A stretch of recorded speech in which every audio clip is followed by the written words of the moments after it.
మా latest videos కోసం మా ఈ తెలుగు న్యూస్ ఛానల్ సబ్స్క్రైబ్ చేసి గంట సింబల్ యాక్టివేట్ చేసుకోండి. గాడిద స్త్రీల గురించి చెప్పిన 3 చెత్త విషయాలు వినడానికి అసహ్యంగా ఉన్న ఇవి నిజాలు. ప్రతి ఒక్కరూ తప్పకుండా ఈ విషయాలు తెలుసుకోవాలి. గాడిద చెప్పిన ఈ మాటలను వినటం వలన మీ ఇంట్లో ఎప్పుడూ సుఖ సంతోషాలు నెలకొంటాయి, తెలివితేటలు పెరుగుతాయి, పేదరికం పోతుంది, ఉన్నతి కలుగుతుంది. ఫ్రెండ్స్, గాడిద చెప్పిన ఈ మాటలను వినే ముందు బాక్స్లో శ్రీమాత్రే నమః అని కామెంట్ చేయండి. అలాగే ఈ వీడియోకి ఒక లైక్ కొట్టి మా ఛానల్ని సబ్స్క్రైబ్ చేసుకుని మాకు సపోర్ట్ చేయండి. ఒకసారి ఒక గాడిద మరణించింది. ఆ తరువాత ఆ గాడిద యమధర్మరాజును చేరుకుంది. అప్పుడు యమధర్మరాజు గాడిదతో, ఓ గాడిద, నువ్వు గాడిదలాగా పుట్టి కూడా ఎప్పుడూ ఎవరిని బాధ పెట్టలేదు. ఎంతో కష్టపడ్డావు. నీ యజమానికి విశ్వాసంగా ఉన్నావు. ఇంత విశ్వాసాన్ని మనుషులు కూడా చూపించలేరు. నువ్వు చేసిన పనులకు నేనెంతో సంతోషిస్తున్నాను. ఎవరైతే విశ్వాసంతో నీతి నిజాయితీలతో ఉంటారో వారు నాకు చాలా ప్రియమైన వారు అవుతారు. నేను నీకు ఇంకొక అవకాశం ఇవ్వాలనుకుంటున్నాను. నేనిప్పుడు జన్మలలో సర్వశ్రేష్టమైన మనిషి జన్మను నీకు ప్రసాదిస్తున్నాను. వెళ్ళు, భూలోకానికి వెళ్ళి భూలోకంలో ఉన్న ఆనందాలను అనుభవించు అని యమధర్మరాజు అన్నాడు. ఆ మాటలు విన్న గాడిద ముఖంలో కొంచెం కూడా సంతోషం కనిపించలేదు. అప్పుడు యమధర్మరాజు, నేను నీకు మంచి శరీరాన్ని ఇస్తాను అంటుంటే నీ ముఖంలో ఏ సంతోషం కనిపించటం లేదు, ఎందుకు అని అడుగుతాడు. అప్పుడు ఆ గాడిద యమధర్మరాజుతో ఇలా అంటుంది, యమధర్మరాజా, నేను మనిషిగా పుట్టి ఏం చేయను?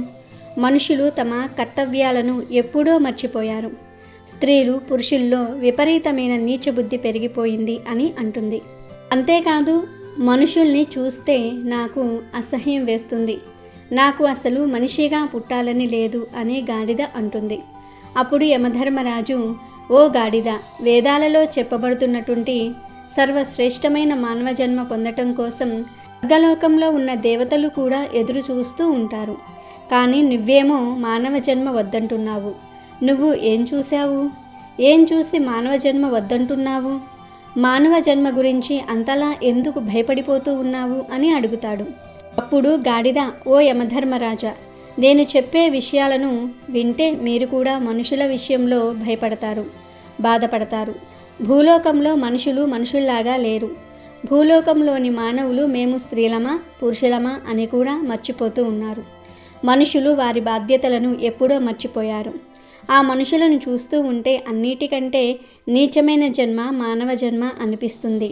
యమధర్మరాజా, మీరు కావాలంటే నన్ను వేరే ఏదో ఒక యోనిలోనికి పంపించండి, కానీ మనిషి యోనిలోనికి పంపకండి. లేదంటే మళ్ళీ నన్ను గాడిదలాగానే భూలోకానికి పంపండి. అంతేగాని మనిషి జన్మ నాకు వద్దు అని గాడిద అంటుంది. అప్పుడు యముడు, ఓ గాడిద, నువ్వు మనుషులు చేసే ఏ పనులు చూశావు? ఎందుకు నువ్వు మనిషిలాగా జన్మించడానికి ఇంతలా భయపడుతూ ఉన్నావు, బాధపడుతూ ఉన్నావు అని అడుగుతాడు. అప్పుడు ఆ గాడిద, యమధర్మరాజా, మీకు తెలుసుకోవాలని కోరికగా ఉంటే నేను చెప్తాను వినండి. నేను చూసిన 3 సంఘటనలను చెప్తాను వినండి. మొదటి సంఘటన ఏమిటి అంటే, ఒకసారి ఒక యువ పండితుడు కాశీలో విద్యను అభ్యసించడానికి వెళ్ళాడు. తను 12 సంవత్సరాల పాటు విద్యాభ్యాసం పూర్తి చేసి తిరిగి ఇంటికి వచ్చాడు. ఇంటికి వచ్చాక ఆ పండితుడు తన తండ్రితో ఇలా అన్నాడు, నాన్నగారు, నేను వేదాంగాలు నేర్చుకున్నాను. కాబట్టి మీరు నన్ను ఏదైనా ప్రశ్న అడగండి, నేను దానికి సమాధానం చెప్తాను అని అన్నాడు. ఇప్పుడు ఆ యువ పండితుడితో తండ్రి ఇలా అన్నాడు, నువ్వు అన్ని చదువుకొని వచ్చాను అంటున్నావు, కాబట్టి నేను నీకొక ప్రశ్న అడుగుతాను, దానికి సమాధానం చెప్పు అని పాపానికి తండ్రి ఎవరు అని అడిగాడు. అప్పుడు ఆ యువ పండితుడు ఆలోచనలో పడ్డాడు. పాపానికి తండ్రా? ఈ విషయాన్ని నేను ఏ పుస్తకంలోనూ చదవలేదు. అసలు ఈ విషయం ఏ పుస్తకంలోనూ లేదు అని ఆలోచనలో పడ్డాడు. ఎలా అయినా సరే ఈ విషయం తెలుసుకోవడానికి రాత్రంతా అనేక పుస్తకాలు చదివాడు. కానీ ఎన్ని పుస్తకాలు చదివినా సమాధానం దొరకలేదు. మరుసటి రోజు తండ్రి మళ్ళీ కొడుకును అడుగుతాడు, నీకు పాపానికి తండ్రి పేరే తెలియనప్పుడు నువ్వు అంత దూరం వెళ్ళి ఏం చదువుకొని వచ్చావు అన్నాడు. తండ్రి మాటలు విన్న యువ పండితుడు, మీరు ఏమీ చింతించకండి, నేను ఎలా అయినా పాపానికి తండ్రి పేరేమిటో తెలుసుకుని వస్తానని మళ్ళీ ఆ యువ పండితుడు కాశీకి బయలుదేరాడు. దారిలో అతనికి దాహం వేసింది. అక్కడే అతనికి ఒక ఇల్లు కనిపించింది. ఆ యువ పండితుడు ఆ ఇంటి దగ్గరకు వెళ్ళి ఆ ఇంట్లో ఉన్న స్త్రీతో, అమ్మా, నేను చాలా దూరం నుండి వస్తూ ఉన్నాను, నాకు దాహంగా ఉంది, కొంచెం మంచినీళ్ళు ఇవ్వండి అన్నాడు. అప్పుడు ఆ స్త్రీ అతనికి కొన్ని నీళ్లు ఇచ్చింది. ఆ యువ పండితుడు ఆ మంచినీళ్లు త్రాగిన తర్వాత, ఇది ఎవరి ఇల్లు, మీరు ఎవరు అని అడిగాడు. అప్పుడు ఆ స్త్రీ, మీరు ఈ నీళ్లు తాక్కముందే ఆ ప్రశ్న అడిగి ఉండాల్సింది, ఇప్పుడు ఎందుకు అడుగుతున్నారు? కానీ అడుగుతున్నారు కనుక చెప్తున్నాను, ఈ ఇల్లు ఒక వేశ్యది, నేను ఒక వేశ్యను అని అంది. అది విన్న యువ పండితుడు, అయ్యో, నేను ఎంత పెద్ద అపరాధం చేశాను, నేను ఒక వేశ్య ఇంట్లోని నీళ్లు త్రాగాను, నేను పాపానికి తండ్రి పేరు వెతుక్కుంటూ వచ్చి నేను ఇంకా పాపాత్ముడిని అయ్యాను అనుకుంటూ ఉండగానే ఆ వేశ్య ఇలా అంటుంది, ఇంతకీ మీరు ఎవరు, ఎక్కడికి వెళ్తున్నారు అని అడిగింది. దానికి ఆ పండితుడు మొత్తం విషయమంతా కూడా ఆ వేశ్యతో చెప్పి, నేను పాపానికి తండ్రి పేరు తెలుసుకోవడానికి కాశీకి వెళ్తున్నాను అన్నాడు. అప్పుడు ఆ వేశ్య, ఇతను 12 సంవత్సరాలు కాశీలో చదువుకొని వచ్చారు, అయినా కూడా పాపానికి తండ్రి పేరు ఏమిటో తెలియదు, ఇప్పుడు మళ్ళీ కాశీకి వెళ్తే మాత్రం పాపానికి తండ్రి పేరు ఎలా తెలిసిపోతుంది అని మనసులో అనుకుంటుంది. ఈ పండితుడు ఎలాగో నా దగ్గరకు వచ్చాడు కాబట్టి ఆ సమాధానం ఏమిటో నేను ఇతనికి చెప్తే సరిపోతుంది కదా అని ఆలోచించి ఆ వేశ్య ఆ పండితుడితో, మహాత్మా, నీకు పాపానికి తండ్రి పేరు తెలుసుకోవాలని ఉన్నట్లయితే మీరు కాశీకి వెళ్ళవలసిన అవసరం లేదు, పాపానికి తండ్రి పేరు నేనే నీకు చెప్తాను అని అంది. అప్పుడు ఆ పండితుడు, నువ్వు నాకు ఆ పేరు చెప్పావంటే నేను అంత దూరం వెళ్ళవలసిన పని ఉండదు, అదేదో త్వరగా చెప్పు అంటాడు. అప్పుడు ఆ వేశ్య, ఓ మహాత్మా, నేను మీకు ఆ పేరు చెప్తానులే కానీ మీరు చాలా నీరసంగా ఉన్నారు, మీరు చాలా దూరం నుండి నడిచి వచ్చారు, అందువలన మీరు కాసేపు ఇక్కడ విశ్రాంతి తీసుకోండి, ఆలోగా నేను మీకు భోజనం సిద్ధం చేస్తాను, మీరు భోజనం చేసిన తర్వాత మీకు ఆ సమాధానం చెప్తాను అంది. అప్పుడు ఆ పండితుడు, నేను మీ ఇంట్లో ఎలా భోజనం చేస్తాను, నువ్వు ఒక వేశ్యవి, నేనిక్కడ భోజనం చేయలేను, అసలు ఇక్కడ మంచినీళ్లు త్రాగినందుకే నేను ప్రాయశ్చిత్తాన్ని చేసుకోవాలి అన్నాడు. ఆ మాటలు విన్న స్త్రీ, నేను మీకు బియ్యం, పప్పు, నెయ్యి, కూరగాయలు అన్నీ ఇస్తాను, మీరు స్వయంగా భోజనాన్ని తయారు చేసుకుని తినండి అని చెప్పింది.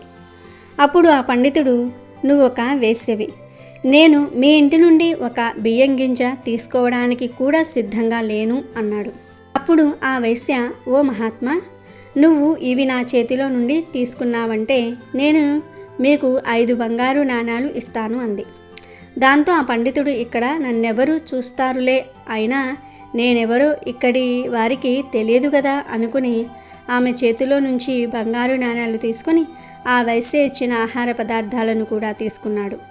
ఆ పండితుడు వంట చేసుకోవడానికి అన్నీ సిద్ధం చేసుకుంటూ ఉన్నాడు. ఇంతలో ఇంటిలో నుండి వేశ్య బయటకు వచ్చి నేనిచ్చిన నీరు, బియ్యము అన్నీ కూడా తీసుకున్నారు, అలాంటప్పుడు నా చేతులతో వండి పెడితే ఏం అవుతుంది అని అంటుంది. దానికి ఆ పండితుడు, నేను నీ చేతితో ఇచ్చిన మంచినీళ్ళు త్రాగాను, బియ్యం తీసుకున్నాను, అంతకు మించి ఎక్కువ ఆశించవద్దు అని అన్నాడు. దానికి ఆ వేశ్య, మీరు నా చేతులతో వండిన భోజనం తింటాను అంటే నేను మీకు ఇంకొక 5 బంగారు నాణాలు ఇస్తాను అని చెప్పింది. దాంతో ఆ పండితుడు, నేనిక్కడ భోజనం చేస్తే మరొక 5 నాణాలు వస్తాయి, అప్పుడు మొత్తం 10 నాణాలు అవుతాయి, నన్నెవరు చూశారులే అని అనుకుని వైశ్యతో, సరే, నేను నీ చేతులతో వండిన భోజనాన్ని తింటాను, కానీ నువ్వు స్నానం చేసిన తర్వాతే వంట చెయ్యి అని అన్నాడు. ఆ వైశ్య అలాగే అని చెప్పి స్నానం చేసి భోజనాన్ని సిద్ధం చేసి తీసుకుని వచ్చి ఆ తర్వాత ఆ పండితుడికి భోజనం వడ్డించబోతూ ఉంటే ఆ పండితుడు, నువ్వు వడ్డించవద్దు, నేను వడ్డించుకుని తింటాను అన్నాడు. అప్పుడు ఆ వైశ్య, నేను నీకోసమే కదా ఈ భోజనాన్ని తయారు చేశాను, నేను నీకు వడ్డిస్తే ఏమవుతుంది అంది. లేదు, నువ్వు వడ్డించిన భోజనాన్ని నేను తినను అన్నాడు పండితుడు. అప్పుడు ఆ వైశ్య, నువ్వు నా చేతితో అన్నం పెట్టించుకుంటే నీకు మరొక 5 బంగారు నాణాలు ఇస్తాను అంటుంది. సరే అంటాడు పండితుడు. దాంతో ఆమె భోజనం వడ్డించి తన చేతితో పండితుడికి తినిపిస్తుంది. అలా తినిపిస్తూ అతని భుజం మీద చెయ్యి వేస్తుంది. వెంటనే పండితునికి విపరీతమైన కోపం వచ్చింది. నువ్వు చాలా అపరాధం చేశావని మండిపడ్డాడు. అప్పుడు ఆ వైశ్య ఇలా అంది, ఓ మహాత్మా, నేను ఎలాంటి అపరాధం చేయలేదు, నేను నువ్వు వెతుక్కుంటూ వచ్చిన దానికి సమాధానం చెప్తున్నాను. నిజానికి అపరాధాలన్నీ నువ్వే చేశావు. నువ్వు మా ఇంట్లో నీళ్లు తాగావు, భోజనం కోసం పదార్థాలు తీసుకున్నావు, మా ఇంట్లో వండిన భోజనాన్ని తిన్నావు, నా చేతులతో పెట్టిన భోజనాన్ని తిన్నావు.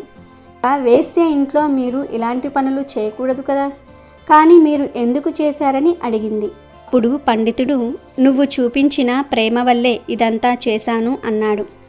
దానికి వేశ్య, మీరు ఇదంతా నేను చూపించిన ప్రేమ వలన కాదు, నేను ఇచ్చిన బంగారు నాణాల మీద లోభత్వంతో మా ఇంట్లో భోజనం చేయడానికి సిద్ధమయ్యారు. చివరికి నా చేతులతో తినడానికి కూడా ఒప్పుకున్నారు. ఇదే పాపానికి తండ్రి. నువ్వు లోభత్వంతో చేయకూడని పనులన్నీ చేశావు. నువ్వు ఏవైతే పాపాలు అని అనుకుంటున్నావో అవన్నీ చేశావు అని అంది. వేశ్య మాటలు విన్న ఆ పండితునికి అజ్ఞానంతో మూసుకుపోయిన తన కళ్ళు తెరుచుకున్నాయి. వెంటనే ఆ వేశ్య పాదాల మీద పడి, మీరు వేశ్య కాదు, మీరు నా గురువు. 12 సంవత్సరాలు నేను కాశీలో విద్యను అభ్యసించిన తర్వాత కూడా ఈ ప్రశ్నకు నాకు సమాధానం తెలియలేదు. కానీ మీరు నాకు ఒక్క క్షణంలో తెలియజేశారు. పాపానికి తండ్రి ఎవరనేది నాకిప్పుడు అర్థమైంది. పాపానికి తండ్రి లోభత్వం అన్నాడు పండితుడు. లోభత్వానికి గురై చేసే పనులన్నీ కూడా శాస్త్ర విరుద్ధమే. అందువల్లే ఇవన్నీ పాపాల కింద పరిగణించబడుతూ ఉన్నాయి అని ఆ వేశ్య పండితుడికి జ్ఞానోదయం కలిగించిందని గాడిద యమధర్మరాజుతో చెప్తుంది. అందువలనే ప్రభు, నాకు మానవ జాతి అంటే నచ్చదు. స్త్రీ అయినా పురుషులైనా లోభత్వానికి గురి అయితే ఎంత నీచమైన పని చేయడానికైనా సరే వెనుకాడరు. వారి స్వార్థం కోసం తనవారినే చంపడానికి కూడా సిద్ధపడుతూ ఉంటారు అని అంది. అంతేకాదు యమధర్మరాజా, నేను ఇప్పుడు 2వ సంఘటన గురించి కూడా చెప్తాను అని ఇలా చెప్పటం ప్రారంభించింది. మనుషులు తమ నీతి నియమాలను వెంటనే మర్చిపోతారు. వారి ధర్మం పైన వారు ఎప్పుడూ స్థిరంగా నిలబడరు.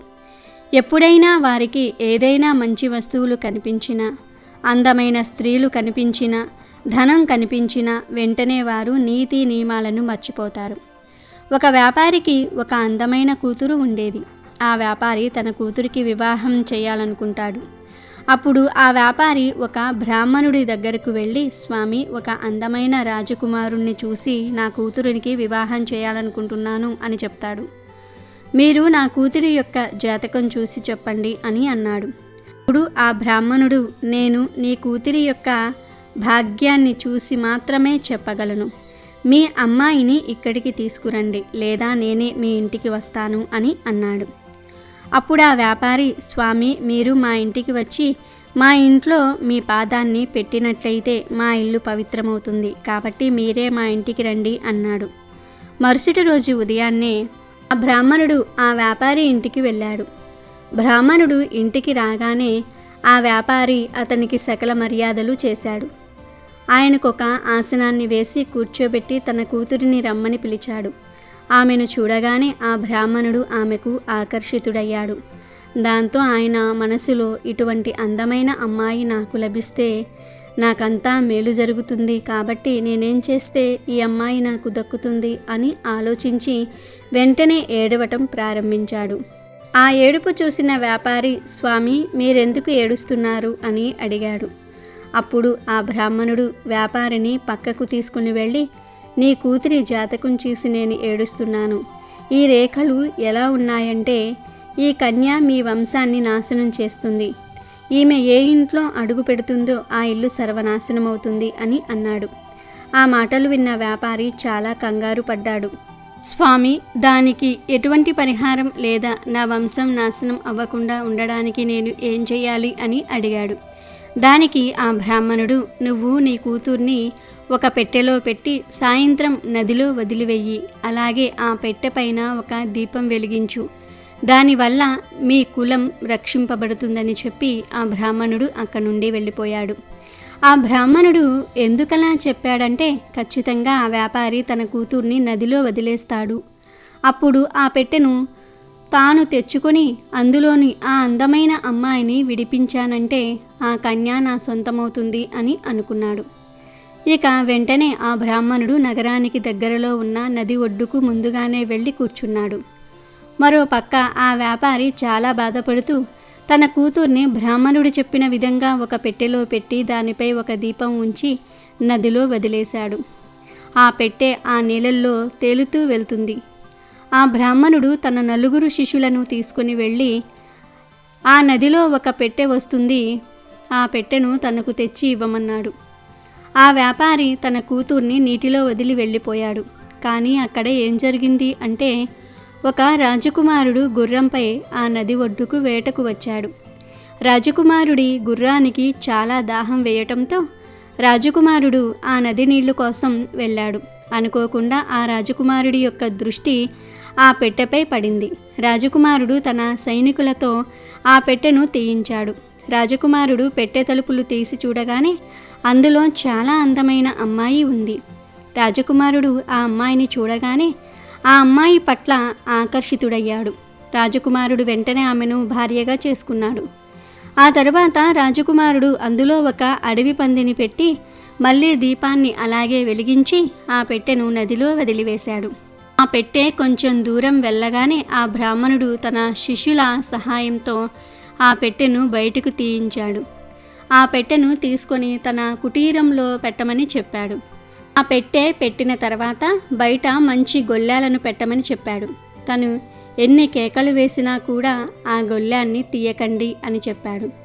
నేను కానీ ఇంకెవరైనా మాటలు వినిపించినా కూడా మీరు ఎట్టి పరిస్థితుల్లోనూ కూడా గొల్లెం తీయవద్దు అని చెప్పి తను లోపలకు వెళ్ళి పెట్టెను తీశాడు. అంతే, అందులో నుంచి ఒక అడవి పంది బయటకు వచ్చింది. వెంటనే ఆ బ్రాహ్మణుడు బాగా అరవటం ప్రారంభించాడు. తలుపులు తీయమని శిష్యులను బ్రతిమిలాడారు, కానీ ఎవ్వరూ తలుపులు తీయలేదు.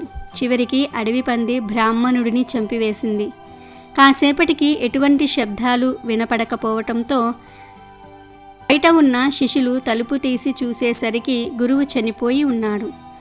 ఆ పంది కూడా అక్కడి నుండి పారిపోయింది.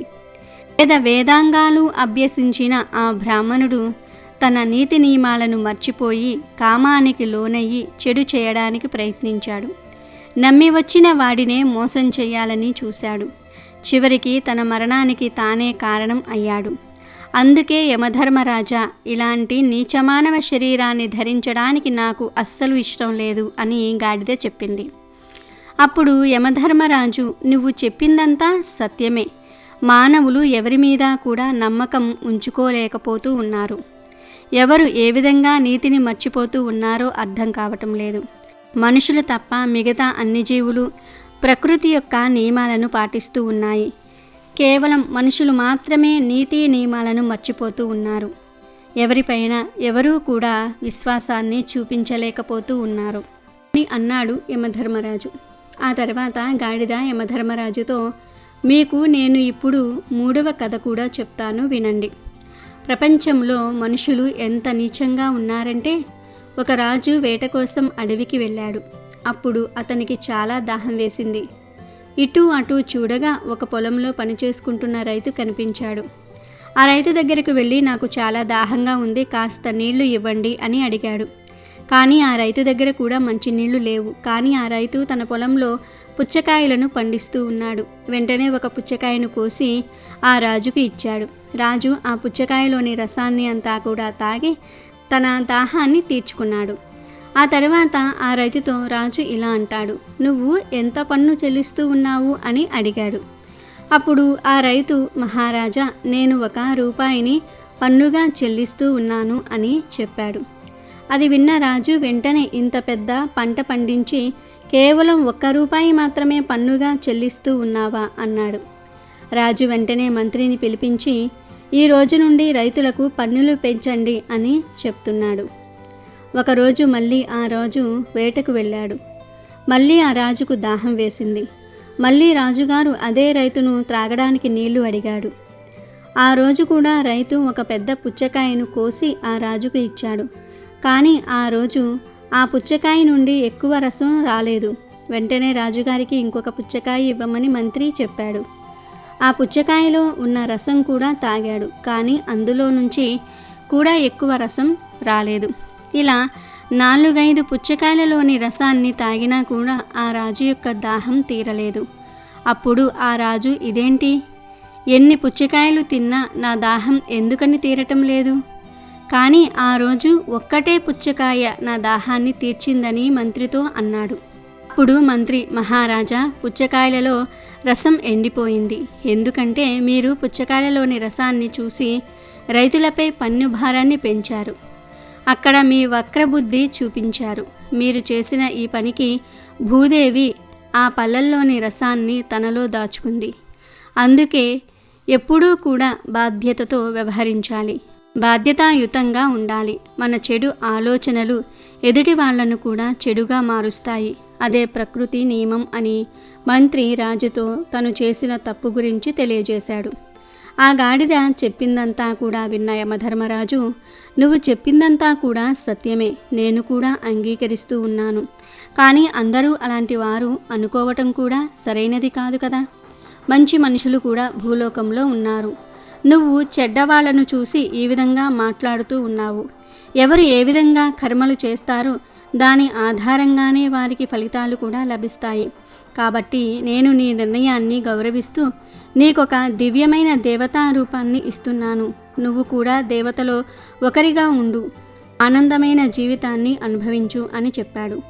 అప్పుడు ఆ గాడిద ఒక దివ్యమైన దేవత రూపం తీసుకుని స్వర్గలోకానికి వెళ్ళిపోయింది. వీడియో నచ్చితే లైక్ చేయండి, షేర్ చేయండి, బట్ సబ్స్క్రైబ్ చేసుకోవడం మర్చిపోవద్దు.